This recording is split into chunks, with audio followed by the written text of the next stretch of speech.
Module Overview. In today's fast-paced healthcare environments, concise communication is essential. Medical professionals rely heavily on abbreviations, acronyms, eponyms, and symbols to streamline documentation, minimize time consumption, and enhance information accuracy. However, improper understanding or misuse of these short forms can lead to serious clinical errors, misdiagnoses, or even medication mishaps. This module explores the vast world of abbreviated medical language. You will develop fluency in interpreting and appropriately using common and specialized abbreviations, acronyms, eponyms, and symbols in both clinical and administrative contexts. This module also focuses on safety regulations, contextual usage, and international standardization across Europe, the UK, Canada, and beyond. First, medical abbreviations, the core of healthcare efficiency. Abbreviations are shortened forms of words or phrases used in clinical notes, prescriptions, discharge summaries, and more. Example: BP equals blood pressure, HR equals heart rate, DX equals diagnosis, TX equals treatment. Abbreviations may be unique to specialties, hospitals, or regions, e.g., National Health Service in the UK uses different terms from Canadian systems. Safety concern.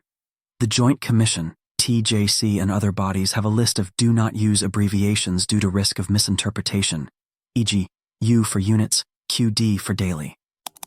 Second, medical acronyms, abbreviations made from initials. Acronyms are abbreviations formed from the first letters of words, usually pronounced as a single word. Common examples: COPD equals chronic obstructive pulmonary disease, AIDS equals acquired immunodeficiency syndrome, MRI equals magnetic resonance, imaging DVT equals deep vein thrombosis.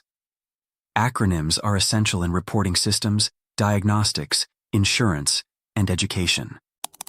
Third, eponyms, honoring historical contributors.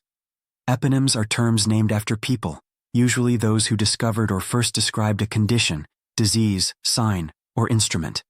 Examples: Alzheimer's disease, Alois Alzheimer; Parkinson's disease, James Parkinson; Babinski reflex, Joseph Babinski; fallopian tubes, Gabriele, Fallopio.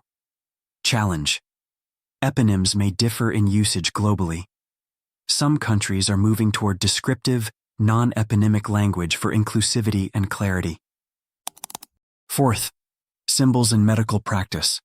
Symbols are graphical representations used in records, prescriptions, and nursing documentation.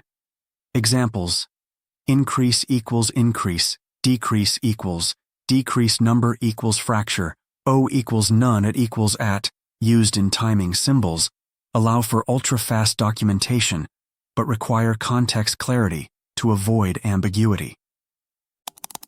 Fifth, contextual and global use of abbreviations. Abbreviations may have different meanings in different countries. NPO, Latin, nil per os, equals nothing by mouth, used in North America, rarely used in UK clinical notes. You are introduced to country-specific style guides, NHS abbreviations, Canadian guidelines for prescription notation, European Union clinical abbreviation standards. Sixth, interdisciplinary relevance. Doctors use them in diagnosis, orders, and prescriptions. Nurses document vitals, medication, and observations. Pharmacists interpret symbols in prescriptions, e.g., Q 4 hours, every 4 hours.